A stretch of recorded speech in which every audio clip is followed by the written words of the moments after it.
and welcome back to Speak Freely, here where we celebrate the freedom of speech. And today we're going to be reacting to a controversial speaker. I cannot remember her name right now, so I'll put it on a screen. I believe it's something Ali, and all I know about her, she's extremely controversial. There's a lot of people in the black community that don't like her or agree with what she says. I don't know that much about her, and I think she might be a part of the Nation of Islam, and I grew up in that, and I disagree with a lot of stuff that they sort of espouse. So I'm pretty sure there's a lot of points of view that she may have that I don't agree with, or no, I'm not sure if she's part of the Nation of Islam. It just seems like she is to me, or she's a hotep or something like that. So I'm just putting it out there, FYI. I don't know that much about her history, so I'm not saying I agree with everything she says or stands for. However, two things can be right at the same time, and someone can have a lot of ideas I don't agree with, but also says some things I really do agree with. And in this particular clip, she is saying some things I mostly agree with, and she's basically talking about the effect or cause and effect of single parent homes and households, and what that does to the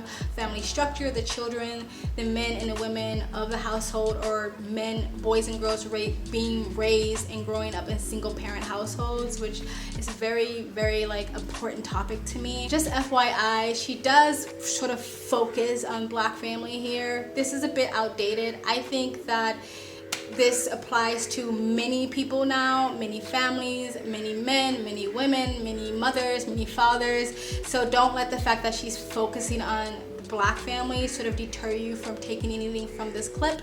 Anyway, that's it. We're gonna get right into it. But before you do, if you like this type of videos, please like, comment, subscribe, hit the bell to get your notifications when I do upload. All of that really does help with the algorithm, guys. And if you'd like to support the channel even further, you can visit my brand new merch shop. Links down below. Other than that, sit back, relax, and enjoy the video. All right, here you go. But the book just represents our collective contribution.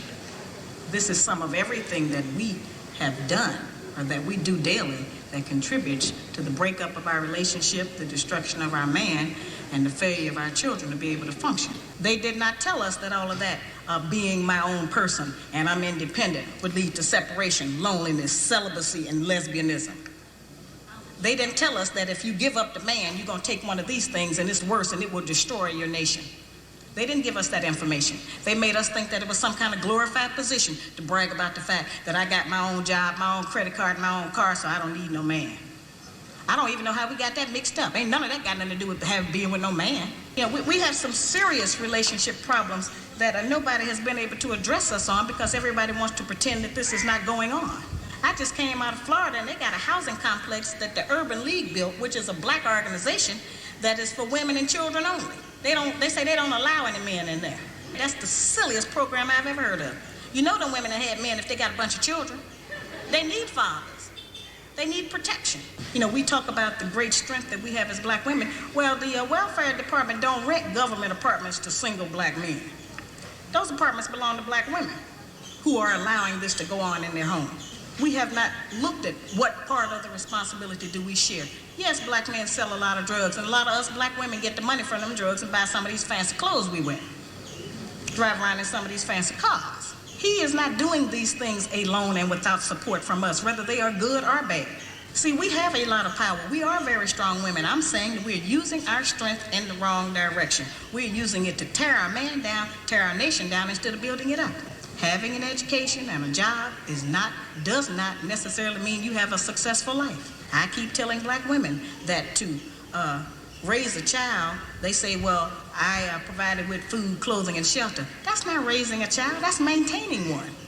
Stopping it there. Okay, I can see why she's controversial, and I can see why a lot of people don't like her, because honestly, talking about the single parenthood when it comes to the black community is very touchy. I'm not afraid of talking about it, but a lot of people don't like to hear about it. A lot of people don't like to talk about it because it feels like you are essentially victim shaming, because a lot of people see a woman, a mother, a single mother where the father is absent as a victim because the father left and she's there with the children, right? In some way I can understand that and I can see that, but we very much never talk about the part of the woman, like her part to play in it. You know, picking that man, staying with that man, sleeping with that man, having unprotected sex with that man, sometimes over and over and over again with that man or different men, never learning your lesson, never correcting your mistakes. I think men and women are almost equally at fault when it comes to the destruction and the breakdown of family. However, I do put women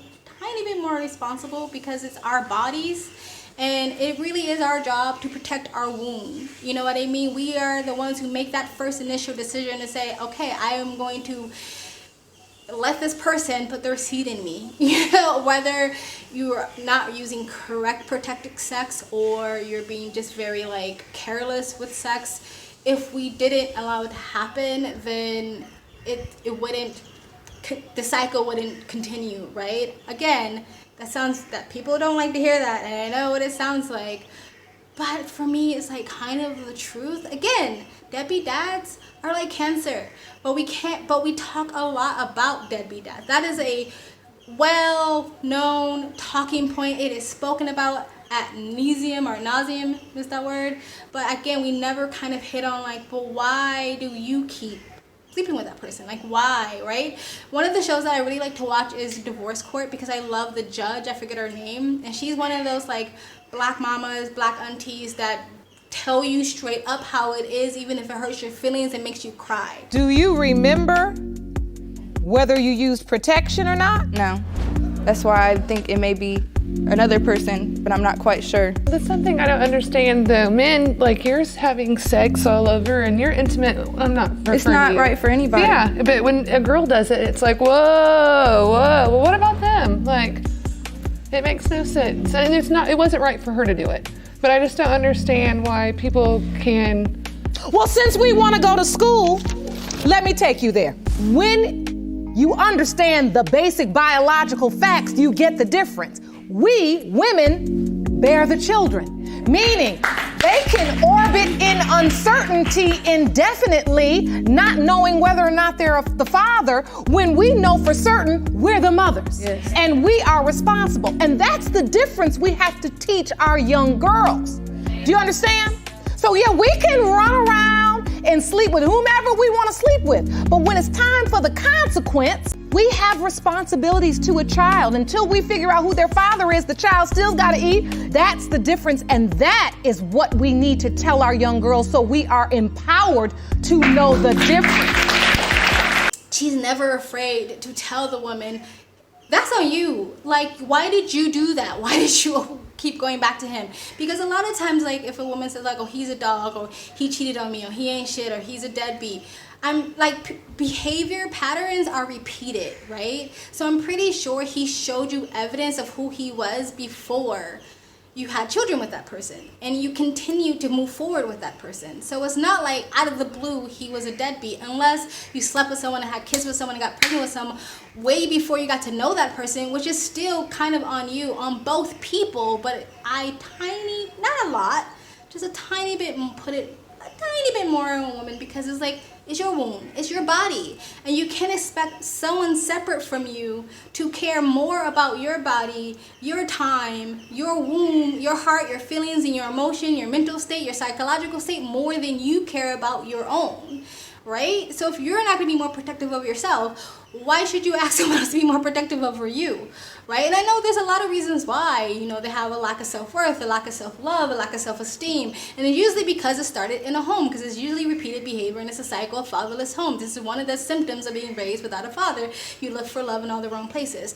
Now, a lot of the responsibility is still on men. If you're a deadbeat, like, that shit is going to follow you for the rest of your life, and you're going to have to answer to God for that, or your children when they find you. But at the same time, why would you willy-nilly sleep with a woman that you don't know that well and be attached to someone that you might make your life a living hell, right? Might take the child from you, not let you see the child, make you spend years in court, tons of money. In certain states, you lose your passport, your ID, where you can't even work, and they still will go after you for money where you can't even get a job now because they took your ability to get to work away from you. And then you got to go spend time in jail. So why would you go willy-nilly sleep with someone when you don't even know that person or what that person's about? So I'm not saying it is all on her, but I'm saying I put a tiny bit more responsibility on a girl because it's your body, right? I don't necessarily know if getting a career in an education makes you a lesbian. I do think, like, when it comes to homosexuality, and maybe a lot of people would disagree with me, I think it's slightly different with men and women. I do know women who was straight for a long time, but because of bad experiences with men, they just decide to like, let me try with a woman and see how that goes. So I can see having the lack of opportunity or access to men can make you go that way. I think it's slightly different with men. I think it's harder for men just to be like, yeah, I don't like women anymore, I'm just gonna go with the men. Maybe you disagree with me, I don't know, but that's kind of how I see it. And I like how she said she doesn't understand what getting a good education and getting a career or a job and having your own finances has to do with not having a man. Because like, you're an adult and you should still be able to do those things whether you have a man or not. Those are like basic things in adulthood. You're supposed to do those things. You are a grown-up, and it doesn't have to be disconnected from being with a man. Now, we live in 2022. It is almost impossible for most couples, especially if you want to have children, for one person or one parent to not work at all. Nowadays, depending on the location you're living in, like if you're living in a big city like New York or LA, or maybe even Florida, Miami, Seattle, a lot of different cities are just really expensive these days. So most households, both parents have to work to some extent, some capacity. Maybe one parent has to work full-time and the other one has to work part-time. And for me, especially when it comes to the Black community, if you're saying we need to build a strong Black community, having an unintelligent, uneducated, lazy wife who doesn't want to work, who's not ambitious, that has no goals and no passions in life, to me does not really add to the idea of making a strong Black community. If you want to date another Black woman, or if you want Black woman, you want to date another Black man, to me having both parents be well educated, intelligent, intellectual, ambitious, and passionate, and know how to keep a job is really important for the parental or the family structure these days, right? Doesn't mean you put your job and your education necessarily over having a family, but I just think that we're never going back to the 1950s. Most men cannot afford a housewife, so don't you want a wife that, you know, has an education and an intellect to maybe even get a job that pays well, that she doesn't have to be gone all day, or get a job where she can work at home, or have some entrepreneur ideas so she can have a business at home and still be home with the kids. You know what I mean? If that's the type of life you want, not everybody wants a traditional family, and I am totally okay with that, because I don't think everybody needs to be having kids. There's a lot of people that shouldn't be having kids. Anywho, we're gonna get back to the video.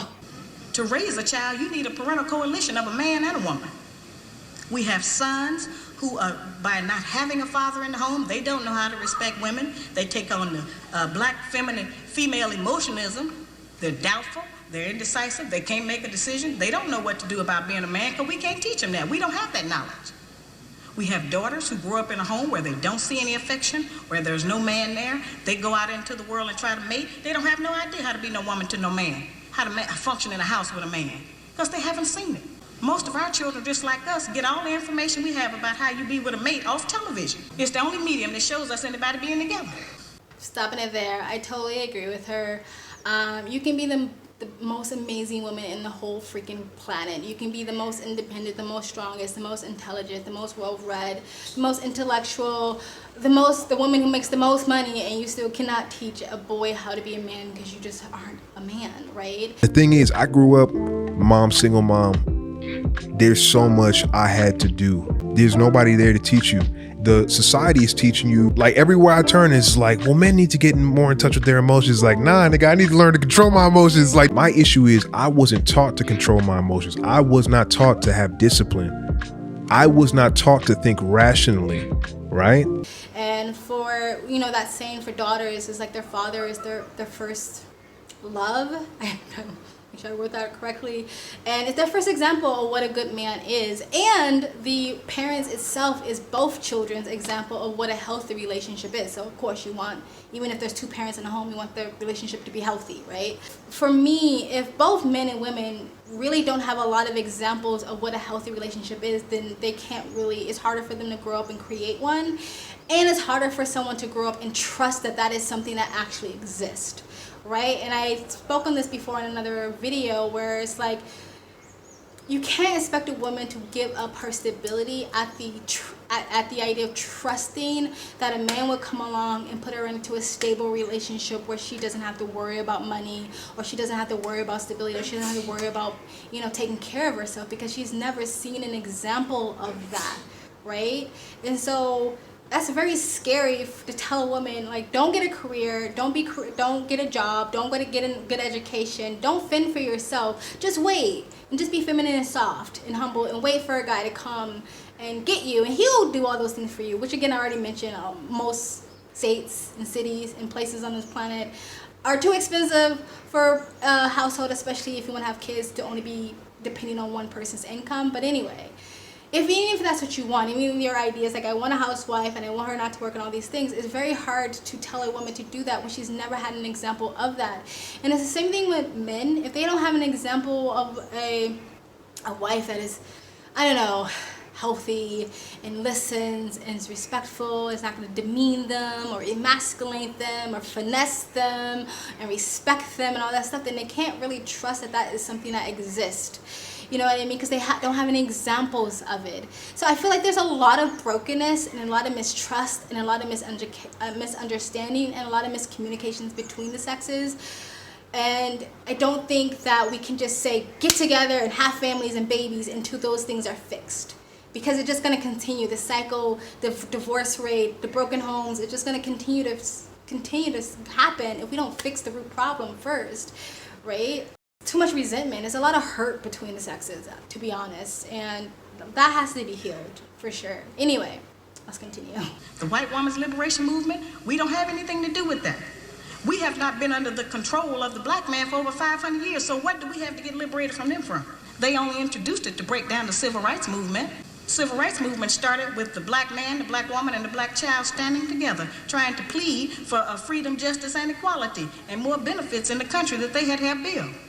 They threw the white woman in there with the women's liberation movement and made it a woman against man thing. That created a big separation between black men and black women, because then everybody started going for self. Then they bring the welfare system in and tell us in order to feed and clothe and house our children, we have to give up our man. You have to put the man out of the house. When the white farm wife goes to the government for subsidy for the farm, they don't tell her to get rid of the farmer, they keep that family together.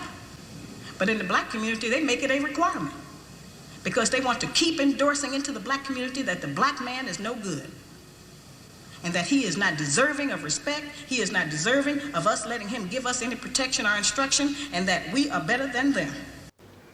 Alrighty then, so she technically just blamed feminism on the downfall of the black community and a lot of family structures. I don't know if that's true, that the whole not having a father in a home was only focused on black families, and if that's true, that's really evil and obvious. I think also saying, you know, black man isn't deserving of this, I think it goes to women too. I think a lot of black women don't think they deserve sort of that idea, that romantic idea of relationship, sort of that sort of fairy tale idea. It's unrealistic, but like I feel like a lot of black girls don't grow up with that belief that some guy is gonna come and sweep them off their feet and stuff like that.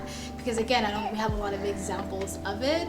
So I think that not only does it destroy maybe the confidence and the self-love and self-worth in men, I think it does the same thing to women. And again, this doesn't have to be just the black family. I know this video is very hyper-focused on black families, but I think you can take this to any communities, because again, this is an old video. It looks like it's from like the 80s or early 90s, and I think that this destruction of family and men and women have been sort of spreading their tentacles all throughout multiple communities. Again, I don't necessarily think everybody has to live a traditional lifestyle. I don't, but I do think once you start having kids, there need to be a better and stronger foundation for that child, because when you have a child, you make a decision that that child's needs go above yours. Doesn't mean you completely neglect yourself, because if you're not happy and you're unhealthy, that is going to trickle down to your child.